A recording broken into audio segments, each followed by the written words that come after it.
നമസ്കാരം. ഞാൻ ബിന്ദു.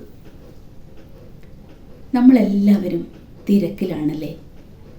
ഇത്ര ധൃതി പിടിച്ച് നമ്മൾ എങ്ങോട്ടാണ് ഈ ഓടുന്നത്? ഉത്തരം പറയാൻ ഞാൻ ഉദ്ദേശിക്കുന്നില്ല.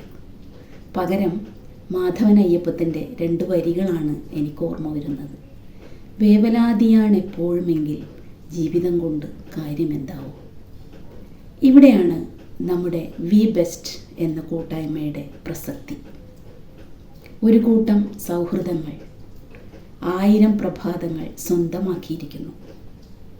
എന്നും പുലർകാലത്ത് എഴുന്നേറ്റ് കുളിച്ച് യോഗ അഭ്യസിച്ച് പോസിറ്റീവായ കാര്യങ്ങൾ ചർച്ച ചെയ്ത് മെഡിറ്റേഷൻ നടത്തി അവർ 1000 ദിവസങ്ങൾ പൂർത്തിയാക്കാൻ പോകുന്നു. ഈ മാതൃകാപരമായ പ്രവർത്തനത്തിന് എല്ലാ വിജയാശംസകളും നേരുകയാണ്. നമ്മുടെ സങ്കീർണമായ ആധുനിക കാല ജീവിതത്തിൽ ഇത്തരം കൂട്ടായ്മകൾ മനുഷ്യൻ്റെ ജീവിതത്തിന് ഒരുപാട് പ്രചോദനങ്ങളായി മാറുകയാണ്.